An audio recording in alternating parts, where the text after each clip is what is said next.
los Colosenses, en el capítulo 2, versículo 10. Colosenses 2, 10. Hoy iniciamos una nueva serie basada en un estudio de la epístola a los Colosenses. La serie se titula Cristo es suficiente. Y hoy vamos a tener el tema número 1, que precisamente se titula Cristo es suficiente. Entonces vamos a leer Colosenses 2, versículo 10. Dice así: y vosotros estáis completos en Él, que es la cabeza de todo principado y potestad. Bien, la iglesia que existía en esta región de lo que hoy es Turquía, llamada Colosas, fue fundada por un discípulo del apóstol San Pablo. Este discípulo se llamaba Epafras. Epafras fue quien llevó el evangelio, y contrario a lo que a veces se cree que fue Pablo el que fundó esta iglesia, no fue Pablo. Es más, San Pablo ni siquiera conoció la iglesia de los colosenses físicamente. Pero había un discípulo llamado Epafras. Llevado por el Espíritu de Dios, sin duda, funda esta iglesia y comienza a enseñar acerca de Jesucristo. Y pasa el tiempo, y de pronto comienzan a asediar a la iglesia en Colosas ciertas filosofías y herejías que estaban penetrando por medio de falsos maestros, algunos cristianos que pues los hacían dudar y se envolvían en todas estas cosas que estaban comenzando a afectarlas. Entonces Epafras, como fiel ministro de Jesús, preocupado por el estado espiritual de las ovejas, de los cristianos que él había, a cuales les había compartido, hace un viaje bastante largo de poco más de 2,000 kilómetros y viaja hasta Roma para buscar a Pablo, y lo encuentra, nada más que estaba en la cárcel. Y esta carga que él tenía, preocupado, fue lo que lo llevó a buscar al apóstol Pablo. Y aquí hay un principio. Epafras simboliza el ministro fiel de Jesús, que está preocupado por el estado espiritual de las ovejas, del pueblo de Dios. Hoy hacen falta pastores como Epafras, que se preocupen, que no les importe ir a donde sea con tal de encontrar, de buscar, de hallar y hacer lo que sea. Hoy hacen falta este tipo de pastores que se preocupen por la sana doctrina y que alerten del peligro de las filosofías y de las herejías que están asediando y que desgraciadamente ya han penetrado en la iglesia del siglo XXI. Pocos pastores están preocupados por esta salud espiritual del pueblo de Dios y no están atendiendo este problema. Los vientos de doctrina están soplando muy fuerte, y millones de personas que van a las iglesias están siendo llevados por esos vientos. Y la carta que Pablo escribe a los tesalonicenses, por la información de la preocupación que tenía Epafras, es una advertencia en contra de las herejías que pretendían hacer insuficiente el sacrificio de Cristo. Eran ataques directos al sacrificio de Cristo, eran ataques directos a la salvación perfecta que Jesús había logrado en la cruz. Y algunas de esas herejías que acechaban a los colosenses eran mezclas de prácticas del judaísmo con filosofías paganas. Por ejemplo, algunos de estos falsos maestros comenzaban a negar la humanidad de Cristo. O sea, decían que era Dios, pero que no había sido humano. Ellos decían que Cristo era solamente una emanación divina, algo que salía así, como un soplo, como un viento, muy parecido a lo que dicen los testigos de Jehová, que Cristo es como un hálito, como algo dice. Ellos decían que toda la materia es mala, decían ciertos filósofos y herejes que se habían metido entre los cristianos. Por lo tanto decían, el cuerpo es malo, si la materia es mala, y filosofaban y decían, la materia es mala, el cuerpo es malo. Como consecuencia, es imposible que Dios se hiciera hombre, es imposible que Dios se encarnara. O sea, ellos usaban una lógica totalmente errada. Y algunos otros falsos apóstoles que se echaban a esta iglesia, que creían en el judaísmo pero que hacían sus mezclas, ellos comenzaron a infiltrarse y asegurar que la circuncisión que Dios le había dado como señal a Abraham era necesaria para la salvación. Es decir, si quieres ser salvo tienes que circuncidarte. Y todas estas cosas agredían el sacrificio perfecto de Cristo. Es como el sistema que hoy está muy de moda y que se ha penetrado en muchas iglesias, el sistema que se conoce como G12, donde hacen prácticas totalmente antibíblicas, como por ejemplo, ellos escriben sus pecados. A ver, escriba todos sus pecados de los que se acuerde, y la gente los escribe. Ahora pasen las hojas, hacen una fogata porque se los llevan a los encuentros. Entonces esas hojas con sus pecados escritos los meten a la lumbre, al fuego, y ellos dicen, ya tus pecados han sido quemados. Entonces, ¿qué no fueron en la cruz?, preguntó. Y cosas como esas son las que no estamos muy lejos de parecernos en los tiempos en los cuales Epafras, muy preocupado por todas estas herejías y cosas raras, estaban metiéndose en la iglesia. Otra de las herejías que estaban penetrando la iglesia era una filosofía o una doctrina conocida como ascetismo. Esta doctrina busca la perfección del hombre por sus propios medios, haciendo un voto o practicando una vida austera, totalmente austera. Prácticas de mortificación del cuerpo, como golpearse la espalda, quedarse de rodillas 6 horas, 8 horas, ayunos prolongados. Y todas esas prácticas, esta gente, estos ascetas, les atribuían poderes de salvación, con poder como para salvarlos y ganarse el favor de Dios. Yo conocí a un hombre que fue sacerdote franciscano. Posteriormente, después de que el Señor lo salvó, fue pastor de una iglesia. Y él una vez me comentaba cómo era que se flagelaban la espalda como señal. Esa es una práctica de esta filosofía, ¿sí? Entonces dice, no, nos heríamos las espaldas bien tremendo con los suplicios. Esos unas disciplinas que les llamaban, eran unos pequeños como látigos pequeños, no sé cómo, cuartas, no es para los caballos, pues es lo mismo. Total, ellos se golpeaban y hacían todo este tipo de sacrificios. Hoy vemos muchos sacrificios de ese tipo, gente que se va de rodillas, llegan todos sangrados a los templos, etcétera. Entonces, muchos de estos enfatizaban en que debían de observar las leyes judías de la dieta, o sea, de los alimentos, cómete esto, esto no, que debían de guardarse ciertos días, y etcétera. Pero había un rasgo que distinguía a algunos de esos falsos profetas, es que ellos adoraban a los ángeles, invocaban a los ángeles.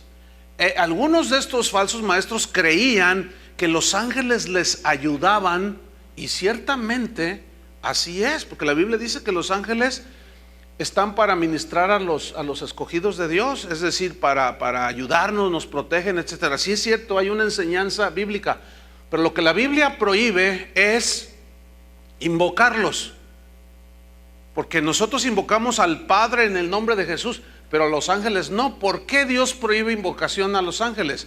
Porque hay ángeles buenos y hay ángeles caídos, y cuando hay invocación, ¿quién sabe cuál vendrá? Y muchas sectas como los mormones y algunas otras aseguran sus fundadores que un ángel les reveló un nuevo evangelio. ¿Cuál ángel sería? Entonces estos invocaban ángeles pretendiendo que al invocarlos les pedían ayuda para tener el favor de Dios y aún inclusive para obtener la salvación. Bueno, todas estas cosas que estaban asediando a la iglesia en Colosas, negaban que Cristo fuese suficiente para salvarnos. Entonces Epafras discernió y fue con Pablo, e inspirado por el Espíritu Santo, escribe la carta a los colosenses. Fíjense que hoy, en la iglesia de hoy, hay casos comprobadísimos, porque son reuniones públicas, de pastores y cristianos que están invocando ángeles. Por allí hay algunos videos en el internet de un pastor en el Distrito Federal que dice, empieza a invocar los ángeles: ángeles, vengan en este momento y ministren sanidad a los hijos de Dios. Ángeles, vengan y soplen el viento del Espíritu. Y está invocando ángeles, haciendo totalmente a un lado la prohibición bíblica de invocación de ángeles. Y luego comienzan a pasar cosas bien raras en ese lugar. Entonces Epafras estaba preocupado. Yo estoy preocupado como pastor. Pero solamente las Escrituras nos instruyen sobre lo que nosotros debemos de creer. Solamente las Escrituras nos instruyen de quién es Cristo. Entonces, como estaban agrediendo a Jesús y su obra, San Pablo escribe esta carta a los colosenses, y el tema central de esta epístola es que Cristo es suficiente, de que no necesitamos otras cosas ni a otros iluminados, no necesitamos nada más, Cristo nos basta. Entonces Pablo escribe esta epístola, y nosotros vamos a ver a continuación 14 afirmaciones que están en esta epístola a los colosenses, 14 afirmaciones bíblicas inspiradas por el Espíritu Santo que comprueban que no necesitamos nada más que a Cristo, que comprueban estas 14 afirmaciones que Cristo es suficiente para nuestra salvación, para nuestra redención total, y que no necesitamos ni filosofías, ni psicología, ni revelaciones extrabíblicas, ni experiencias místicas para nosotros tener el favor de Dios o la salvación. Cristo, mis hermanos, es totalmente suficiente. Su sacrificio es perfecto, su amor es perfecto, su plan es perfecto, porque es Dios y es perfecto. Entonces vamos a ver estas 14 afirmaciones que comprueban que Cristo es suficiente. La número 1 está en Colosenses 1:13, donde nos dice que Cristo es el único libertador. No tenemos muchos libertadores, nada más uno, y ese libertador es Cristo. Colosenses 1:13 dice: el cual nos ha librado de la potestad de las tinieblas y trasladado al reino de su amado Hijo. Dice aquí que el Padre, que es uno con el Hijo, nos ha librado, dice el principio del versículo. Y aquí la palabra librado significa rescatar, rescatar de un lugar, pero también significa atraer hacia sí mismo. Es decir, Él nos sacó, nos rescató y nos atrajo a sí mismo. Y como dice el profeta, nos atrajo con cuerdas de amor. Entonces, al atraernos hacia Él mismo, Él nos libró de un dominio, dice, nos libró de la potestad de las tinieblas. Aquí potestad significa dominio. ¿Quién es el que gobierna el reino de las tinieblas? Satanás y sus huestes. Eso significa que usted y yo, antes de conocer a Cristo, estábamos a merced de Satanás. Todo aquel que no tiene a Cristo en su corazón, que no gobierna el Espíritu Santo ni lo guía en su vida, está a merced de Satanás. Sin embargo, los hijos de Dios no. Aquí nos está diciendo, y Pablo estaba muy interesado en que los colosenses entendieran eso. Y nosotros como cristianos del siglo XXI necesitamos entender esto: que el Padre nos libró, nos atrajo hacia sí mismo, nos libró de la potestad del dominio de las tinieblas, porque ciertamente el mundo entero está bajo el maligno, dice la Biblia, pero tú y yo ya no estamos bajo el maligno. Jesús dijo que les doy potestad sobre toda fuerza del enemigo, les doy potestad de hollar, de pisar serpientes y escorpiones, y nada os dañará. Es decir, antes Satanás nos gobernaba, ahora ya no. Nos libró de esa potestad, pero no nos sacó, nos atrajo a sí mismo, pero nos llevó a otro lugar. ¿A dónde? Dice aquí, y nos trasladó, ¿a dónde? Al reino de su amado Hijo. Donde hay un reino hay un rey, ese rey es Jesús. Donde hay un reino y hay un rey, hay leyes que gobiernan, que rigen ese reino. Y ese reino, que es el reino de Dios, Jesús es el rey y la palabra de Dios son las leyes del reino. ¿Entendió? Entonces, no solo nos liberó, sino nos trasladó a un reino. Y esta palabra trasladar significa cambiar de lugar, pero tiene una implicación de cambiarnos a un lugar, pero muy alejado de donde estábamos. Es como si usted vive en Tonalá y se cambia hasta Zapopan, nada que ver. Está totalmente en dos polos opuestos. Eso es exactamente lo mismo que Jesús hizo con los que han creído.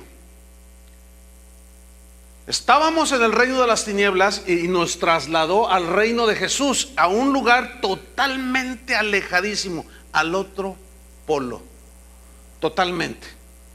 Entonces, los colosenses, cuando Pablo escribe esto, es porque los colosenses ya empezaban a dudar de que en realidad Cristo los haya librado y vivieran en su reino. Por eso les escribe esto.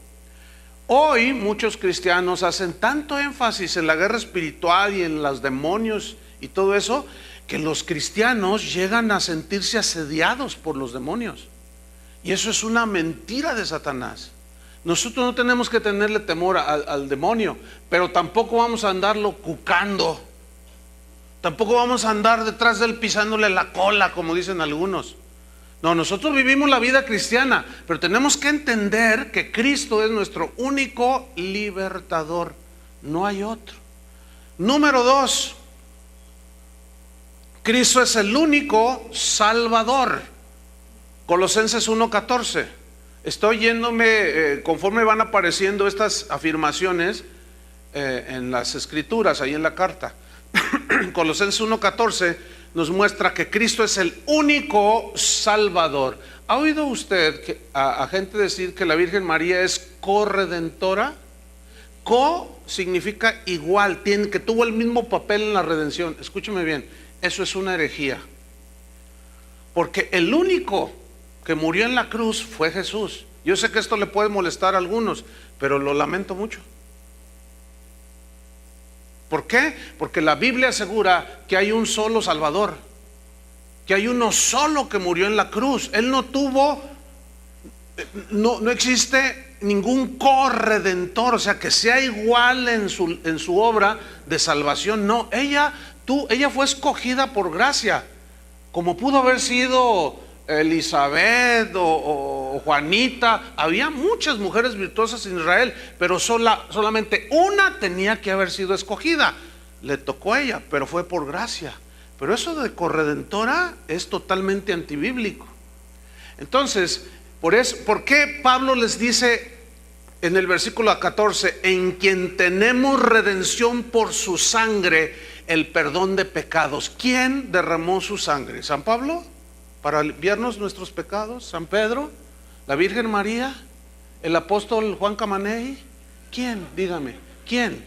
Entonces, ¿por qué Pablo les escribe eso y les dice que solamente uno derramó su sangre por nosotros? Porque ya estaban ellos agregándole poderes de salvación a prácticas. Todo aquello que intente agredir lo que Jesús hizo en la cruz, que es esto: en quien tenemos redención. ¿En quién? No dice en quiénes tenemos redención, dice en quién. Y la palabra redención viene del griego apolutrosis, que significa dejar en libertad de la esclavitud mediante el pago de un rescate. Ahora, ¿cuál fue el precio del rescate? Su sangre. Digan todos, su sangre. Ahora, una vez que él derramó su sangre, esta sirvió y sigue teniendo ese efecto de perdonar pecados. La palabra perdonar significa pasar por alto, significa no tomar en cuenta las ofensas. Por ejemplo, en Romanos 3:25, si lo lee conmigo, Romanos 3:25, aquí nos dice algo muy importante. Romanos 3:25, a quien Dios puso como propiciación, o sea, refiriéndose a Cristo, por medio de la fe, ¿en qué? En su sangre. Fíjense cómo está hablando de uno solo que fue puesto como propiciación, nada de corredentores. ¿Ah? Por medio de la fe en su sangre, para manifestar su justicia a causa de haber pasado por alto en su paciencia, ¿qué? Los pecados pasados. Significa que Dios perdonó los pecados de la humanidad, pero no todos hacen efectivo esa obra de Cristo en la cruz. ¿Por qué? Porque rechazan el sacrificio de Jesús y pretenden que con sus propias obras tipo ascetismo, con sus aflicciones del cuerpo, con sus prácticas de ayunos y cosas de ese tipo, ceremonias y ritos, ellos van a alcanzar salvación y favor de Dios. Es exactamente el mismo problema que vemos hoy, el que tenían los primeros cristianos. Entonces, Cristo es el único Salvador. Número 3, versículo 15, Colosenses 1:15. Cristo es la misma imagen de Dios. Esa es la afirmación número 3. Y está en Colosenses 1:15, dice, Él es la imagen del Dios invisible. ¿Por qué les dijo, Él es la imagen del Dios invisible? Porque, como dije al principio, los falsos maestros estaban diciendo que Cristo solamente era una emanación divina, como pudo haber sido Buda, como pudo haber sido un montón de iluminados, ¿sí? Pues tienen a Jesús entre los grandes maestros de la historia, pero Cristo no es uno de los grandes maestros de la historia. Y Pablo despeja toda duda, inspirado por el Espíritu Santo, y asegura que Cristo es la imagen del Dios invisible. Y les escribió esto para que los colosenses quitaran de su mente lo que se estaba metiendo, las opiniones que estaban entrando en las mentes de los cristianos en Colosas y estaban perturbando su fe y su concepto de Cristo. Ahora, la palabra imagen aquí, que Cristo, Él es la imagen del Dios invisible. Esta palabra imagen viene del griego eikon. Esta fue la palabra que usó Pablo. Y eikon significa copia exacta. Es decir, que Cristo es la representación visible y la manifestación encarnada de Dios a los seres humanos. El credo de los apóstoles, que fue un escrito que ellos hicieron, dejaron ahí, decían, o de lo que creían los apóstoles, hay una parte donde dice, refiriéndose, cuando está hablando de Dios el Padre, creemos en el Hijo, que es de la misma sustancia. ¿Se acuerda del credo de los apóstoles? Que es de la misma esencia, Dios mismo encarnado. Esto es un misterio. Mire, la palabra Trinidad en la Biblia ciertamente no aparece, no está en las Escrituras, pero la enseñanza de que Dios está en tres personas, Dios Padre, Dios Hijo, Dios Espíritu Santo, es clarísima en la Biblia. Los primeros cristianos creyeron eso, pero también se habían metido gente que decía, no, ¿cómo va a ser Dios? ¿Cómo va a ser Dios si la materia es mala? ¿Y cómo Dios se puede encarnar en un cuerpo que se corrompe, que envejece y muere de muchas formas? Entonces Pablo dice, no, espérenme, es que Cristo es la imagen del Dios invisible. Fíjate, vamos a un ejemplo en la Biblia. Este es Jesús hablando. Juan 14:6. Él está enfrente de uno de los discípulos llamado Felipe, y él les está enseñando acerca de él y del Padre y del reino de Dios. Y en Juan 14:6 Jesús le dice a Felipe, mira Felipe, le dice, yo soy el camino y la verdad. Noten cómo dice, yo soy uno de tantos caminos, yo soy una de tantas verdades. No, dice, yo soy el camino y no una de las verdades. Soy el camino y la verdad y la vida. Y fíjate lo que dice Jesús. Eso suena muy radical y muy sectario, pero en la boca del Dios encarnado no suena mal.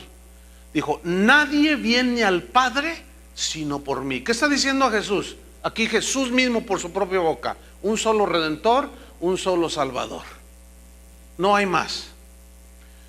Versículo 7: si me conocieseis, también a mi Padre conoceríais, y desde ahora le conocéis y le habéis visto. Vean la reacción de Felipe, bien típica. Felipe le dijo: Señor, muéstranos al Padre y nos basta. Me doy por creyente. ¿Te has enfrentado a gente que dice: a ver, enséñame a Dios, a ver, dime, aquí está Dios, a ver, preséntamelo, así que yo lo salude? ¿Te han dicho así? Muéstranos al Padre y nos basta, dice, y habló por los demás. Y dice Jesús en el versículo 9: Jesús le dijo: ¿tanto tiempo hace que estoy con vosotros y no me has conocido, Felipe? El que me ha visto a mí ha visto al Padre. ¡Qué afirmación! El que me ha visto a mí ha visto al Padre. ¿Cómo pues dices tú: muéstranos al Padre? Fíjate el versículo 10. ¿No crees que yo soy en el Padre y el Padre en mí? ¿Está notando que está hablando de dos personas distintas? ¿No crees que yo soy en el Padre y el Padre en mí? Las palabras que yo os hablo no las hablo por mi propia cuenta, sino que el Padre que mora en mí, pero ese morar es una misma esencia en el Padre, uno con Él. Dice: el Padre que mora en mí, Él hace las obras. Entonces los colosenses necesitaban entender, como tú y yo necesitamos entender, de que Cristo es el Dios encarnado, de que Cristo es la copia exacta, la misma imagen del Padre. Y la Biblia asegura: el que tiene al Hijo tiene al Padre, el que no tiene al Hijo no tiene al Padre. Por eso los judíos que no tienen al Hijo no tienen al Padre, y están bajo la misma condenación por haber rechazado al Hijo de Dios. Algunos dicen: yo no tengo al Hijo, pero tengo a su mamá. Yo no tengo al Hijo, pero tengo al apóstol Pablo. Yo no tengo al Hijo, pero tengo a Juan Diego. Escúchenme bien. Para los que creen eso, esas filosofías, creencias, son totalmente antibíblicas. La Biblia por sí misma las rechaza al asegurar Cristo mismo: yo soy el camino y la verdad y la vida. Entonces Pablo, Epafras, preocupados, el Espíritu Santo lo inspira y escribe todas estas cosas. Número 4, cuarta afirmación que nos asegura que Cristo es suficiente. Esta cuarta es que Cristo es el único creador de todo, y está en Colosenses 1:16. Colosenses 1:16 dice así: porque en Él, o sea, en Cristo, fueron creadas todas las cosas. Vean cómo aquí San Pablo da la revelación de Cristo como el creador de todo. Porque en Él fueron creadas todas las cosas, las que hay en los cielos y las que hay en la tierra, sean visibles e invisibles, sean tronos, sean dominios, sean principados, sean potestades, lo que sea, dice. Todo fue creado por medio de Él y para Él. Ok. Aquí la palabra crear, tanto en el griego como en el hebreo, significan crear de la nada. El ser humano no puede crear nada de la nada. Podemos crear, tenemos una capacidad creativa y hacer obras de arte, y decimos: qué creatividad, pero tomamos la materia, y la materia fue creada por Dios. Y Jesús fue, ahí sí, junto con el Padre, fue co-creador con el Padre. Entonces, cuando dice aquí que Él, todo fue creado por medio de Él y para Él, escúchenme bien, por razón de creación, Él es dueño de todo. Y como dueño de todo, por ejemplo, en el caso de nosotros, Él es dueño aún de nuestra vida, ¿sí o no? Como dueño de nuestras vidas, Él la toma cuando Él quiere, ¿sí o no? El problema es que nosotros, al no conocer en esta dimensión a Cristo como dueño de todo, pensamos que tú y yo, lo que tenemos y lo que somos dueños. Y estamos muy equivocados. A ver, ¿alguno de ustedes me puede decir qué día va a morir? ¿Quién planea su nacimiento? Nadie. Pero sin embargo, todo dice la Biblia que Él nos conoce desde antes de que fuésemos concebidos en el vientre de nuestra madre. Ya nos conocía. Él es Dios solamente. Ahora, por razón de creación, Él es dueño de todo. Él es reino del universo. Como dueño de todo el universo, y entre ellos el planeta Tierra, donde nos puso en la habitación más hermosa que hay en el universo, la Tierra. Pero el hombre, ¿qué ha hecho de la Tierra? La hemos contaminado, la hemos destrozado. Esa lluvia que tuvimos ahora hace unos días es totalmente inusual. ¿Todo por qué? Por todos los contaminantes y la basura que aventamos a la atmósfera, y está todo trastornado. Nosotros no solo no somos capaces de crear nada, sino destruimos todo. El hombre, por más sabio que se sienta, no ha sido capaz de solucionar el problema de la contaminación. No ha sido capaz de solucionar el problema de la discriminación, de la pobreza y de un montón de cosas. Pero ahora, volviendo al asunto de que Él es creador. Él como creador, en el caso nuestro, porque esto que estoy diciendo, la gente que no cree en Cristo le entra por aquí y le sale por acá. Pero en el caso de nosotros, tenemos que entender que Jesús es dueño de todo. Y como dueño, Él toma nuestra vida cuando quiere, ¿sí o no? El problema es que no lo conocemos en esa dimensión.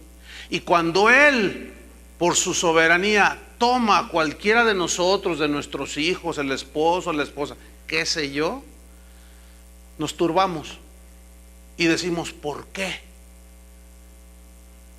¿Por qué? Y le reclamamos a Dios. Y suena tan ridículo como esto. Usted en su casa, tiene su casa de usted propia, tiene allá atrás unos árboles frutales. Y entre esos árboles tiene unas lindas mandarinas así de esas grandotas. O un frondoso árbol de aguacates. Usted lo plantó, el terreno es suyo, usted paga su predial, todo. Entonces un día usted sale al patio y dice, me voy a hacer un guacamole. Entonces usted empieza a cortar los aguacates. De pronto el vecino le dice, oiga, ¿y por qué hace eso? ¿Usted qué le va a contestar? Pues porque es mío, ¿no? Además, ningún vecino diría esa tontería. Pero nosotros somos tan, ya lo entendió, que al no conocer a Cristo como el creador de todo, dueño de todo, le reclamamos que tome lo suyo. ¿Verdad que nos falta conocer a Cristo? Y los colosenses estaban en ese peligro de entrar en esa situación por las falsas doctrinas. Muchas de estas, el día de hoy te dicen, todo te pertenece, esto es para ti, esto es para... Y si no llega, están diciendo que el diablo se los quitó y todo, cuando muchos le exigen a Dios que les dé, y Él solamente da en su soberanía al que Él quiere. Él da y quita. Job lo dijo con una sabiduría impresionante: Dios dio, Jehová quitó, sea el nombre de Dios bendito. Pero no todo dicen los cristianos de hoy, no dicen eso. Él dice, Dios me dio y el diablo me lo quitó. Y esa es una falsa doctrina, es una falsa enseñanza, hermanos. Porque todo está bajo el dominio de Él. Él es creador de todo. Entonces, como creador tiene el derecho de propiedad sobre todo y sobre todos. ¿De quién somos? Pablo decía a los romanos, sea que vivamos o que muramos, ¿qué? Somos del Señor. Ahora, ese sentido de pertenencia nos debe dar seguridad, ¿no? David escribió en un salmo, Él me guiará aún más allá de la muerte. O sea, yo soy de Él y no permitirá que al morir los ángeles del infierno me lleven por otro lado. No, aún Él me guiará más allá de la muerte. Fíjate qué seguridad tenía Pablo. Número 5 está en Colosenses 1:17. Esta afirmación habla de que Cristo siempre ha existido, que es el eterno, que no tiene principio ni fin, que no es un ser creado como dicen los testigos de Jehová. Y millones siguen ese engaño. Colosenses 1:17, Pablo lo dice. Ahora, ¿por qué escribió Pablo esto? Hablando de la preexistencia de Cristo. Porque los falsos profetas decían que Él era solamente una emanación divina, que era uno de tantos que andaban por allí iluminados, y que tú y yo, decían los gnósticos, por medio del conocimiento podemos alcanzar la salvación, decían. Entonces Pablo establece esta verdad. Colosenses 1:17 dice: y Él, o sea Cristo, Él es antes de ¿qué? De todas las cosas. Juan dice: en el principio era el verbo, y el verbo era con Dios, y el verbo era Dios. El mismo Juan en el Apocalipsis habla de Jesús como el principio y el fin, el alfa y el omega. Es decir, que nada escapa de Él, ni por acá ni por acá. Todo está totalmente bajo su dominio. Todo está bajo su soberanía. Entonces Pablo les dice: pues ¿saben qué, mis estimados hermanos colosenses? Él es antes de todas las cosas. Y los que les andan diciendo que Él es una emanación y que es un iluminado más, son herejes. Yo siempre me he preguntado por qué hacen películas de Jesús agrediéndolo. ¿Por qué nunca hacen películas de Buda agrediéndolo? ¿Por qué nunca hacen películas de Mahoma agrediéndolo? ¿Por qué nunca hacen películas de qué sé yo cuál iluminado agrediéndolo? ¿Por qué no? ¿Y por qué de Jesús sí? Hacen películas de que María Magdalena era su esposa, que tuvo una hija, que era homosexual, que se acostaba con los discípulos y una de barrabasadas. ¿Por qué? Qué casualidad, ¿no? ¿Por qué no se burlan y atacan a algún otro de esos iluminados? ¿Por qué siempre a Jesús? Porque detrás de eso, ¿quién está? Satanás, que quiere desprestigiar y minimizar el sacrificio perfecto de Cristo, hermanos. Y sigue lo mismo, no ha cambiado. Por eso la palabra de Dios es actual. Y es como medicina preventiva, que nos previene, nos guarda. Entonces, ¿qué piensas tú de Cristo? ¿Que es una emanación o que es un... Hay gente que está metida en las iglesias y dice, han hecho encuestas últimamente, cristianos preocupados porque es lo que creen los cristianos en las iglesias, y a la salida les preguntan. Así es que si a la salida se encuentra uno de estos, que te van a preguntar: ¿tú crees en el nacimiento virginal de Cristo? En los Estados Unidos, el 40% de los que van a las iglesias dicen: no, pues nació de una relación sexual normal. ¿Usted no cree que nació por obra del Espíritu Santo? No, hombre, pues eso es algo alegórico, pues para atrapar la atención de la gente y que se sienta como el cristianismo, como que es algo así medio sublime. Fíjate nada más. Y dicen una de respuestas totalmente incoherentes al cristianismo de la Biblia. Entonces Pablo dice: no, mis estimados colosenses, Él es antes de todas las cosas. ¿Cómo la ven? Vamos a Juan capítulo 8 versículo 56, porque ahí hay una historia en la cual Jesús mismo asegura que Él siempre ha existido, que Él es antes de todas las cosas. Juan 8:56. Él está hablando. Están los que creían y están los que no creían. Siempre habrá estos dos tipos de oyentes: los que creen y los que no creen. ¿De cuál eres tú? Tú puedes estar aquí y no estar creyendo nada de lo que estoy diciendo, pero pues eso es de entenderse. Al mismo Jesús lo miraban, unos creían y otros no. Total, Él está enseñando su doctrina y lo empiezan a cuestionar. Entonces los judíos, y dicen en Juan 8:56, hablando Jesús de su preexistencia, dice: Abraham, vuestro padre, porque los judíos decían que Abraham era su padre, de donde ellos venían, de sus lomos descendían. Abraham, vuestro padre, se gozó de que había de ver mi día y lo vio. Pongan mucha atención a esta lectura. Y se gozó de ver mi día. Entonces le dijeron los judíos: ¿aún no tienes 50 años y has visto a Abraham? Abraham había existido cientos de años atrás. ¿Aún no tienes 50 años y tú dices que viste a Abraham? Pues era lógico que se turbaran todos, ¿no? Versículo 58. Jesús les dijo: de cierto os digo, antes que Abraham fuese, ¿qué? Yo soy. Qué expresión. ¿Sabes que esa frase yo soy es característica del Padre en el Antiguo Testamento? Cuando Moisés le dijo al Señor, después de que Dios lo encomendó, le dijo: ve y libera a mi pueblo. Y Moisés le dice: ¿y si me preguntan quién me envió? ¿Qué les digo, Señor?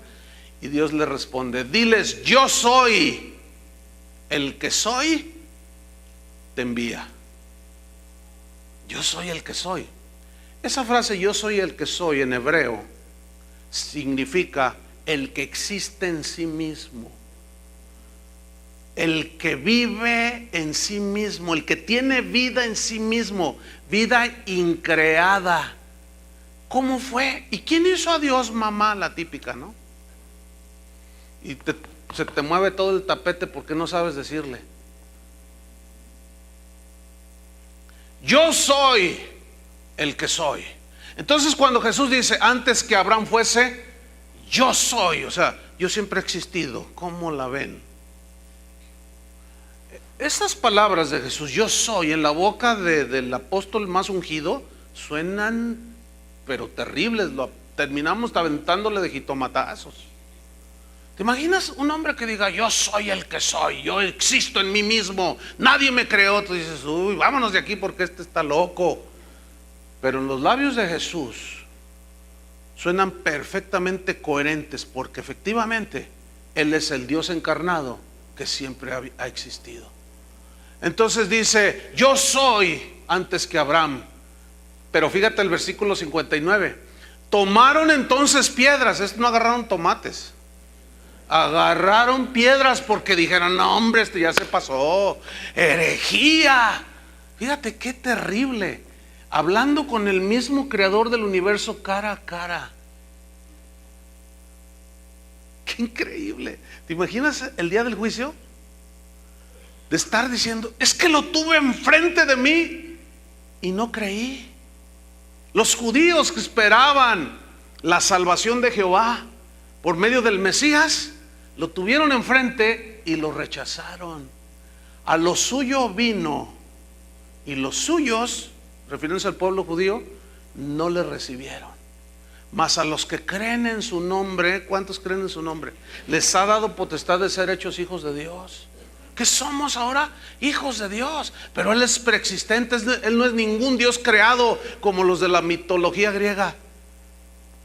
Pero para nada, Él es el Dios eterno. Entonces tomaron piedras para arrojárselas, pero Jesús se escondió y salió del templo, y atravesando por el medio de ellos se fue. Esto parece que no tiene nada. Atravesando en medio de ellos se fue. ¿Tú crees que no lo querían apedrear? ¿Pero por qué no lo apedrearon? ¿Saben de qué habla esto? Del total dominio de Jesús, de las circunstancias. Como creador y Dios, dijo, no, mi hora no ha llegado, todavía no. Y no le hicieron nada. Pasó en medio de ellos y todos nomás, algo pasó, pues es inexplicable. Lo querían matar, no pudieron ahí. ¿Por qué? Porque habla ahí de su omnipotencia. Entonces los cristianos en Colosas, al leer la carta que Epafras les lleva, comienzan a despejarles dudas, comienza su espíritu a sentir ese fuego, comienzan a despejar las dudas que le estaban provocando todas esas falsas doctrinas, y comenzaban a afirmarse en Jesús y a decir, Cristo es suficiente. Yo espero que esto añada a tu conocimiento del Hijo de Dios y te haga un cristiano sólido. ¿Cuántos dicen así es? Que así sea. Número 6, Cristo es el único sustentador de todo. Porque ellos decían que había otras fuerzas, otros ángeles poderosísimos que hacían cosas, que esto y lo otro y más allá, y cuánta cosa. Y Pablo los desengaña y le dice: espérenme, hermanitos de Colosas, no. Esto está en Colosenses 1:17, en la segunda parte del versículo. Después de que dice: Él es antes de todas las cosas. Y aquí nos dice que Él es el único que las sustenta. Él es el sustentador. Y todas las cosas en Él, ¿qué? Subsisten. Significa que Él sustenta su creación. Fíjate cómo se mueve el universo y cómo camina de una manera maravillosa. Cómo la tierra da vuelta al sol en un lapso de 365 días. Cómo siempre el sol nace del oriente. ¿Te has fijado en eso? Como un relojito. Los meteorólogos dicen: el sol hoy va a salir a las 7:30. Ya Dios lo había determinado. Ellos nada más lo descubrieron. Pero dice la Biblia que todo es sustentado, ¿sí?, con la potencia de su poder. O sea, que no se sale de órbita. Todo está perfectamente como una maquinaria extraordinaria que funciona a la perfección. El cuerpo humano, hermanos, es maravilloso. Cada órgano haciendo su función. El hígado, el páncreas, el cerebro. Bueno, a veces uno dice: ¿tendrá? Pero bueno, dejemos eso a un lado. Pero Dios a todos nos puso ahí. Entonces es una maravilla cómo Dios sustenta todo. Y cuando habla de sustentar, no solo habla de proveer alimento, aunque también lo incluye. Por ejemplo, en las palabras sencillas de Jesús, está enseñando a sus discípulos: vean las aves del cielo, no trabajan y vuestro Padre las alimenta.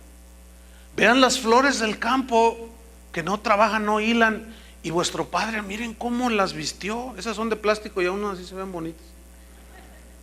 Y vean cómo, pues esta es una copia de algo real, ¿no? Vean cómo Dios las vistió. Bueno, si Dios las viste así y alimenta así a los pajarillos, ¿no hará mucho más con vosotros? ¿No valéis mucho más vosotros que ellos? Pero entonces, cuando la gente no conoce al Cristo que sustenta todo el universo, y que entre todo ese universo impenetrable, insondable, ahí estás tú como un puntito en el universo. Y si se preocupa de un pajarillo, dice que no cae a tierra un pajarillo sin la voluntad del Padre. Dice: ¿no tendrá cuidado de ti? El asunto es que las filosofías y los pensamientos que estaban entrando a la iglesia de Colosas les estaban haciendo creer a ellos, los estaban tratando de desviar de que Él no era suficiente para sustentarlos. Entonces, cuando un cristiano no conoce al Cristo que sustenta todo el universo, entonces tiene duda de que lo sustente a Él. Pero si conocemos esto, eso aumenta nuestra fe, ¿no es cierto? Decimos: bueno, yo valgo más que un triste pajarillo. Entonces, cuando un cristiano, que los hay, dice cosas como: no, a mí ya Dios me abandonó, no sabe lo que está diciendo. Estás ofendiendo a Dios cuando tú dudas de su poder sustentador. ¿Cuándo han visto a los pajarillos pidiendo dinero? Es más, son tan inteligentes. Ustedes estaban, mi esposa y yo, en un lugar donde está al aire libre el restaurante, y llegó un pájaro. Entonces en las mesas tienen el azúcar esa de Esplenda, la artificial pues, pero luego estaba la azúcar refinada en sobrecitos, pero también tenían sobrecitos de azúcar que no está procesada industrialmente. O sea, la que tiene la mayor, la que le llaman, o sea, azúcar morena. Entonces llega el pájaro y empieza a ver los sobrecitos. Y yo le digo a mi esposa: mira, ve eso. Porque yo lo había, el día anterior yo lo había visto, pero ella se fue al baño y ella no lo vio. Lo que vi fue extraordinario. El pájaro empieza a hacer así y con el pico agarra un sobre de azúcar morena.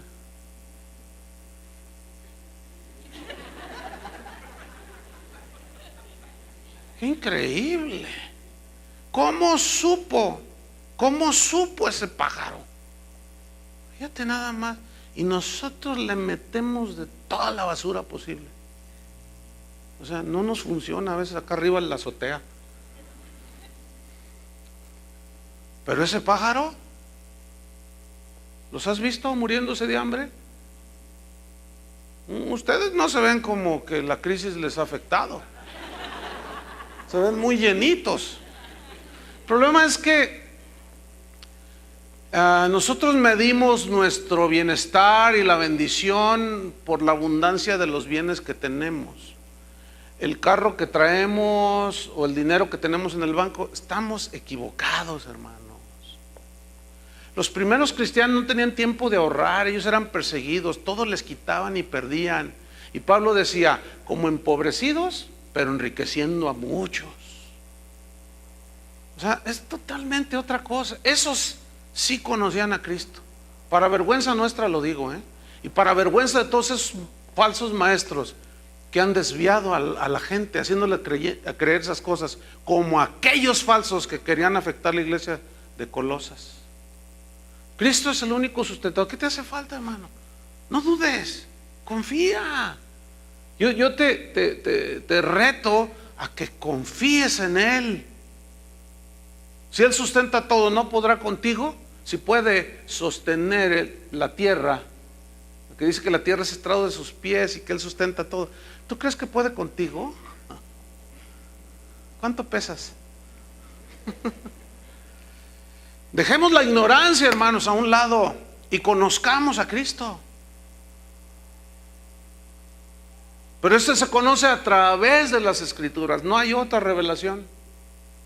Número 7, vámonos rápido.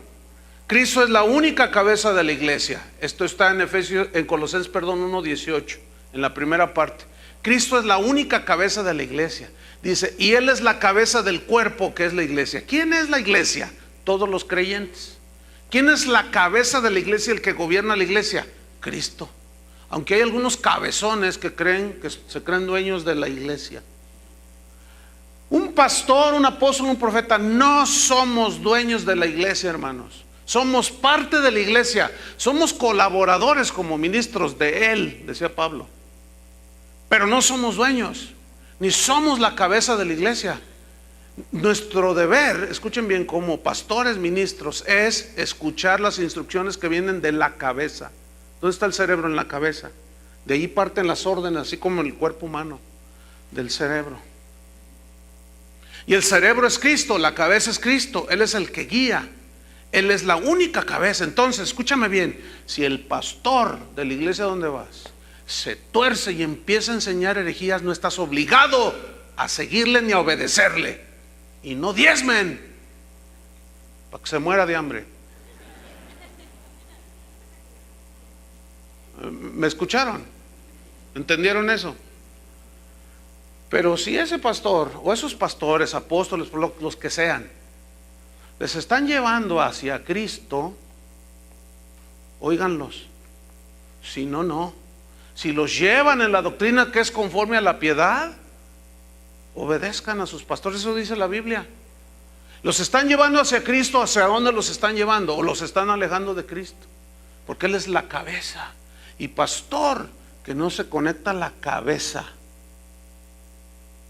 estará desviando, desvirtuando y mutilando el cuerpo de Cristo. Entonces Él como guía, como cabeza, pues nunca nos va a llevar por caminos torcidos, ¿verdad que no? Entonces, si un pastor se tuerce, ustedes vuelvan a las Escrituras. Ok, se torció. Mira, los 11 discípulos, cuando Judas traiciona a Jesús, no dijeron, ya ves, todos son hipócritas. Ah, no, mire, ¿ya viste a Judas?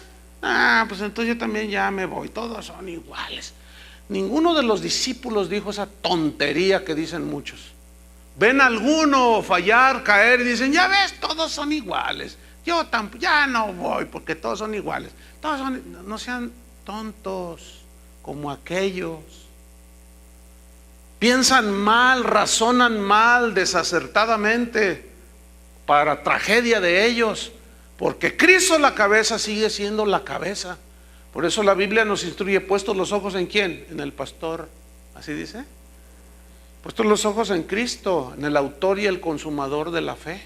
Número 8, Él es el único que merece el primer lugar en todo.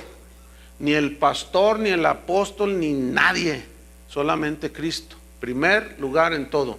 Esto está en Colosenses 1:18, en la segunda parte. Después de que dice que Él es la cabeza del cuerpo, que es la iglesia, dice: Él que es el principio. Aquí principio no habla de inicio, sino el principal, de lugar, de posición. El primogénito aquí tampoco habla de creación, sino habla de lugar, de importancia. Eso significa en el griego. El primogénito de entre los muertos, para que en todo tenga, ¿qué? La preeminencia. ¿Quién es el que merece la preeminencia? Jesús. Escúchenme bien. Toda reunión cristiana debe girar alrededor de Jesús. Cuando una persona va a una iglesia budista o una conferencia budista, ¿de quién espera oír? ¿De Confucio? Pues no, de Buda. Si un cristiano que dice serlo va a una iglesia cristiana, ¿de quién debe esperar escuchar? De Cristo. Pero si te empiezan a dar todas las disertaciones de Alex Day, de superación personal y los últimos pensamientos de no sé quién, y que el ilustre y afamado quién sabe qué, no son cristianos aunque digan que lo son. Porque se entiende que el mensaje de los cristianos, ¿quién es? Es Cristo. Primer lugar en el mensaje. Todo debe de girar alrededor de las escrituras de Jesús. En tu corazón, ¿quién tiene que tener primer lugar? Tu esposa, a quien amo tanto. Pues sí, ámala. La Biblia dice que amemos a nuestra esposa, pero no más que a Dios. Porque si alguno prefiere a padre, madre, esposa, hijos más que a mí, no es digno de mí. Él exige el primer lugar.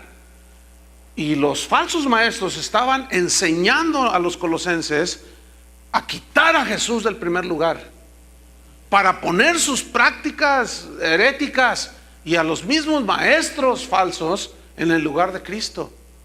Entonces Pablo dice: no, discúlpenme, pero Él merece toda la preeminencia. Los 10 mandamientos, desde el Antiguo Testamento, Dios exigió primer lugar. ¿Cuál es el primer mandamiento? No, amarás al Señor tu Dios con todo tu corazón, y va junto con el primer mandamiento: no tendrás dioses ajenos delante de mí. No te harás imagen de ninguna cosa, no te inclinarás a ellas ni les honrarás. Al Señor tu Dios adorarás y a Él solo servirás. Primer lugar en todo. Primer lugar en nuestra alabanza. Ay, hermanos, de verdad que hay cada cantito que parecen baladas de Luis Miguel. Y que, ay, que te miro los ojos y que me siento allá a tu lado. ¡Ah! ¿Por qué no cantamos las escrituras? La sangre preciosa de Cristo me libró de mis pecados. Y cantitos ahí todos romanticoides. ¿Saben una cosa? Yo les digo a los de la alabanza: ¿saben qué? Tengan mucho cuidado en su composición de los cantos. Porque cantitos así romanticoides, no.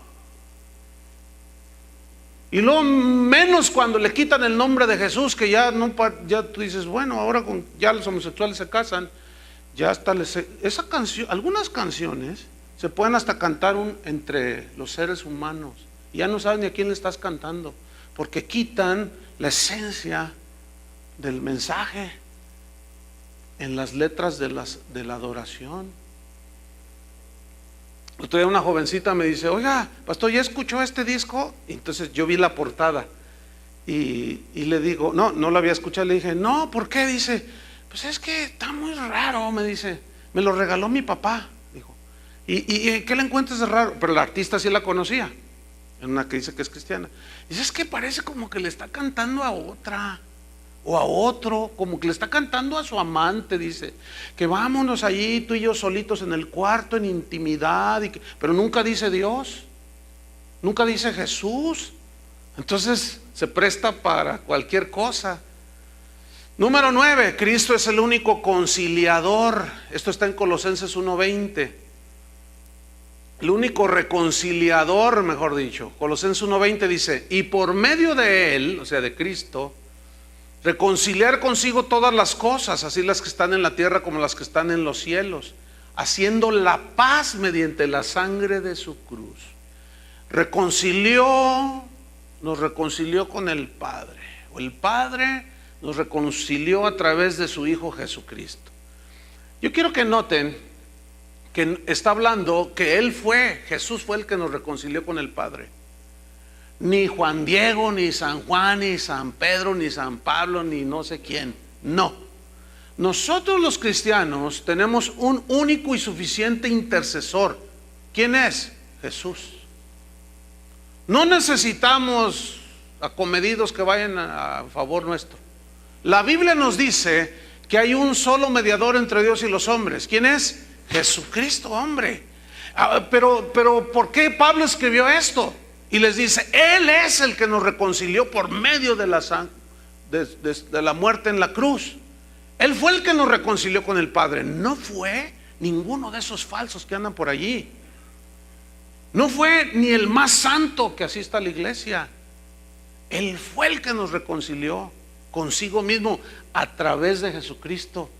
Esto es muy importante, porque luego la gente hace sus cosas, piensa sus cosas, y por ejemplo a mí como pastor a veces me dicen: pastor, ore por mí, interceda por Dios por mí, porque a usted sí lo oye Dios. Yo soy el intercesor. Fíjate nomás. Entonces ya le atribuyen al pastor o al orador, al predicador, el lugar que solo tiene Cristo. Por favor, dejen la ignorancia, hermanos. Por favor, se lo suplico. Pero esa ignorancia va a ser despejada cuando se les enseña que Cristo es el único reconciliador. Podemos orar a favor de ustedes, pero nunca ponernos en el lugar de reconciliación. Fíjate, Pablo decía: nosotros fuimos a los Corintios, fuimos reconciliados por Dios, y nos ha dado el ministerio de la reconciliación. ¿Qué significa eso? Que nosotros predicamos a Cristo, de que Él es el reconciliador. A fin de cuentas así es. Él es el único. Pero nosotros damos el mensaje de quién es el reconciliador. Número 10. Cristo es el único tesoro y sabiduría de Dios. Eso está en Colosenses 2:3. Cristo es el único tesoro y sabiduría de Dios. Dice: en quien están escondidos todos los tesoros de la sabiduría y del conocimiento. Así es que, mis estimados colosenses, dejen de andar buscando en la sabiduría de los griegos. Dejen de andar buscando en la sabiduría de los entendidos. Quieren sabiduría, quieren el verdadero conocimiento. ¿Dónde está? En Cristo. En Él están escondidos. ¿Qué? Los tesoros. ¿Qué hay en un tesoro? ¿Alguno de ustedes ha encontrado algún tesoro? Bueno, supongamos que te encuentras uno allá en la hacienda donde nació tu abuelita. Entonces sacas un tesoro allí, un cofre lleno de joyas de oro y de monedas de oro, y cuando tú lo abres y ves aquello, dices: wow. Escúchenme bien. Los tesoros de las riquezas, de la sabiduría y del conocimiento, ¿en quién están, hermanos? En Cristo. En Cristo está la respuesta a la problemática del ser humano. En Cristo está la respuesta a la solución de tu problema básico, que es pecado. En Cristo está, en su tesoro, la sabiduría para saber dirigir a tu familia. En Cristo está la sabiduría para saber conducirte en medio de este mundo sin que te contamines. En Cristo está escondido ese tesoro. Pero ese tesoro que está escondido tiene que ser buscado. No viene automático. Hay falsos maestros que dicen: no, yo necesito estudiar, a mí el Espíritu me revela, yo nada más me paro los domingos y abro mi Biblia y leo un versículo y el Espíritu me da palabras, y sueltan una de barrabasadas que para qué les cuento. No, mis hermanos, Dios nunca va a honrar la ignorancia. Pretenden conocer a Cristo, pero con sus hechos lo niegan. No tienen sabiduría, no tienen conocimiento. Entonces Pablo lo que les está diciendo es muy sencillo: no busquen su solución en la sabiduría de los hombres ni en el conocimiento de los hombres. Les voy a decir algo. Algunos me lo han reprochado, pero yo me mantengo en lo dicho, porque es conforme a la Escritura. Cristiano que busca la ayuda de un psicólogo, algo anda mal con él. Está menospreciando la respuesta espiritual que Dios tiene para tu loquera, para tus traumas. ¿Qué antes de que se descubrieran la psicología? ¿Qué con todos esos cristianos? ¿Qué con el que está en Cristo nueva criatura? Las cosas viejas pasaron. ¿Y qué de aquel gadareno que tenía 2000 demonios? Y que cuando Cristo lo liberó estaba en su sano juicio. ¿Qué con aquella loca pecadora que cuando Jesús le dijo tus pecados son perdonados, su vida cambió? No necesitó ni pasar por la clínica de liberación, ni por los liberadores, ni por la terapia de no sé qué tanto rollo. Yo sé que aquí hay un montón de psicólogos, no sé por qué Dios los mandó aquí. Es más, hay hasta matrimonios, él es psicólogo y ella es psicóloga. Y algunos sí, pastor, usted tira. No, yo digo la verdad. A ver, ok, la solución está en que tú vayas al psicólogo y la gente es igual de traumada. Pero ¿cuántos de ustedes estaban locos? Levanten la mano. Todos. ¿Y cómo están ahora? En su sano juicio, mira, hasta bien vestiditos, en su sano juicio. Uno que otro dormidito, pero bueno, ha de estar cansadito. Ahí está, mire. Desvariábamos, estábamos locos, traumados, presos de todo. Pero cuando venimos a Cristo, si creemos en el poder de la palabra, conoceréis la verdad y la verdad os hará ¿qué? Libres. Entonces todos esos ministros que enseñan psicología en la iglesia, error. Si la psicología la suplantamos, o mejor dicho, suplantamos la palabra con la psicología, nos hemos metido en problemas. Porque la psicología solamente tiene la habilidad de llegar a la psique, al alma del hombre. Y la palabra de Dios es poderosa, es viva y eficaz, que penetra hasta partir el alma, o sea, la traspasa, llega hasta el espíritu, llega hasta los tuétanos. Hablando de la profundidad de la palabra de Dios. Si ustedes leen Deuteronomio 28, ahorita no lo vamos a leer, léanlo, las consecuencias del pecado y la desobediencia, y entre esas está la locura, el desvarío, y de ahí se fundó el Hospital San Juan de Dios. Escúchenme bien, muchos que tienen ese tipo de problemas son por rebeldía a la palabra de Dios. Ahora, un paréntesis. Hay verdaderos trastornos del cerebro. O sea, eso hay que ser objetivos también. Y la psicología y la medicina en ese sentido puede ayudar, pero no salvar. ¿Entendieron?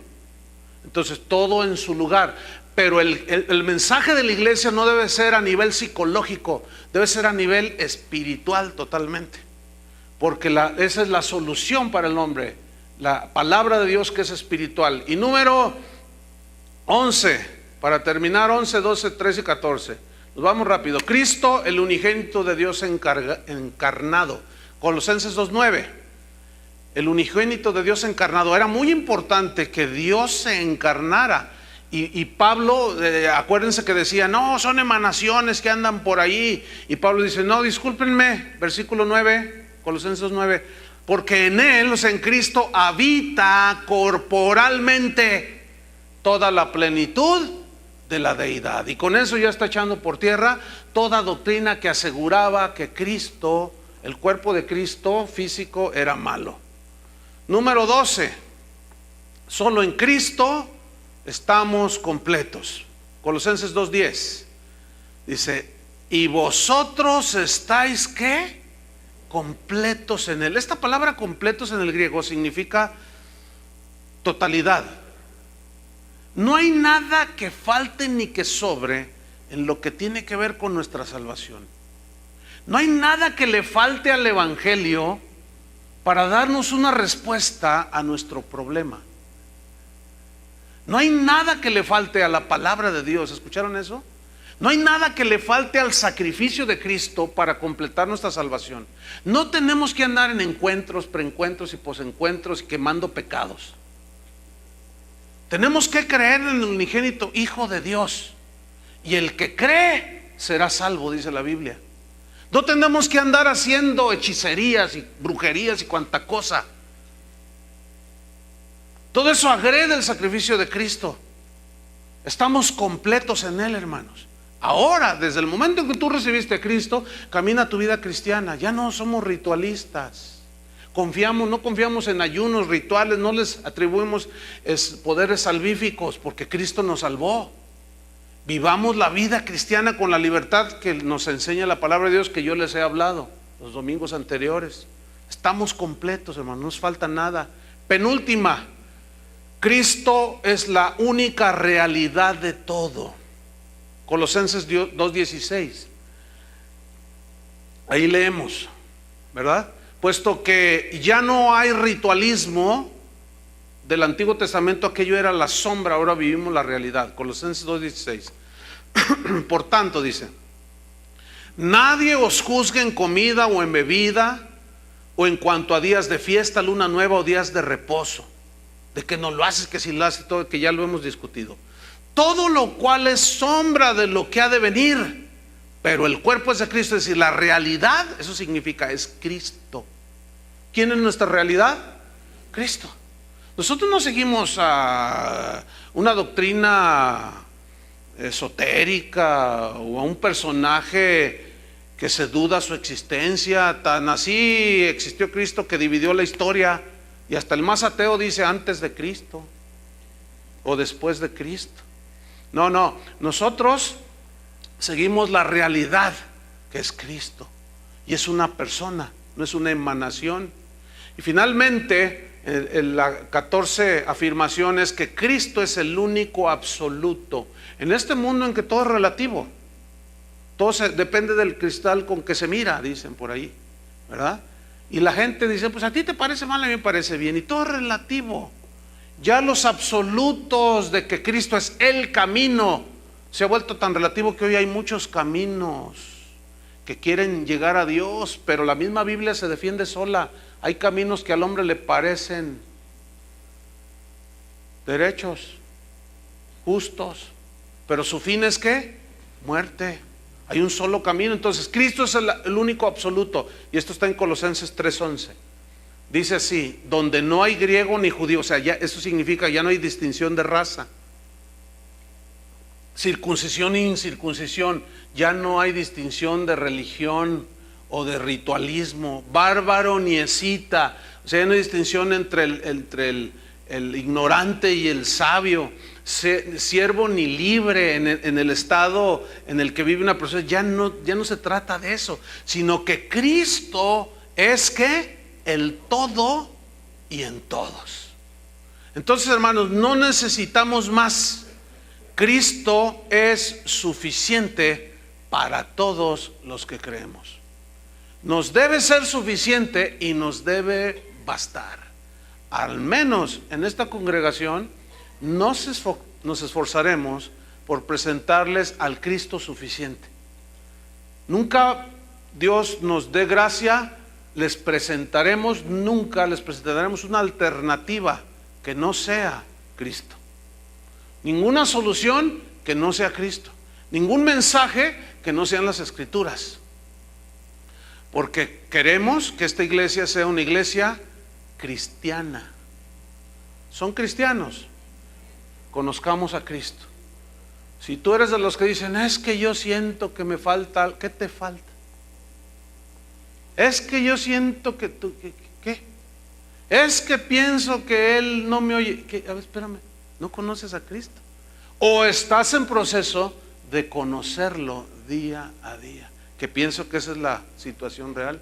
Yo he hecho un vistazo a los años pasados, después de 30 y tantos de haber entregado mi vida a Cristo, y todavía lo estoy conociendo.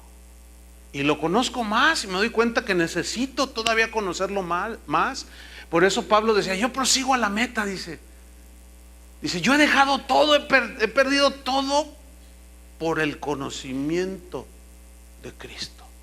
O sea, yo quiero conocer a Cristo, porque el conocer a Cristo es el todo del hombre y es el todo para un cristiano.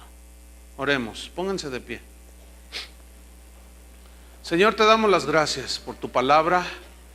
Gracias porque tú siempre, Señor, nos previenes, nos alertas. Gracias, Señor, por esta carta que tú inspiraste por el Espíritu a Pablo. Parece tan actual, parece como si se hubiese escrito hace unos días apenas. Señor, abre nuestro entendimiento. Queremos conocerte cada día más. Queremos conocerte en una dimensión real y genuina. Las falsas doctrinas, los vientos de doctrina están soplando fuerte y nos presentan a otros libertadores, doctrinas libertadoras, pero es el único libertador, Jesús. Nos presentan otros medios de salvación y de alcanzar bendición, pero solo Cristo es el único Salvador, porque Él es la imagen misma de Dios, del Dios invisible, y como creador de todo, Él tiene derecho de propiedad, porque Él es el eterno. Él no tiene principio ni fin, y Él sustenta todas las cosas, y estamos incluidos en ese sustento, porque todas las cosas en Cristo subsisten. Y tú eres la cabeza de la iglesia. Nosotros somos la iglesia, los creyentes en cualquier parte del mundo. Y si seguimos las instrucciones de Cristo como cabeza de la iglesia, no hay pierde. Ayúdanos, Señor, a darte el primer lugar. ¿Por qué? Porque tú fuiste quien nos reconciliaste con el Padre mediante la sangre de tu cruz. Y no tenemos que andar buscando ni en la psicología ni en la filosofía, sino que en Cristo están escondidos los tesoros de la sabiduría y el conocimiento. El Cristo encarnado, en el cual estamos completos, es nuestra realidad y es nuestro Dios único y absoluto. No necesitamos más. Cristo es suficiente para todos nosotros. Te damos las gracias, Padre, por el don de tu Hijo Jesús.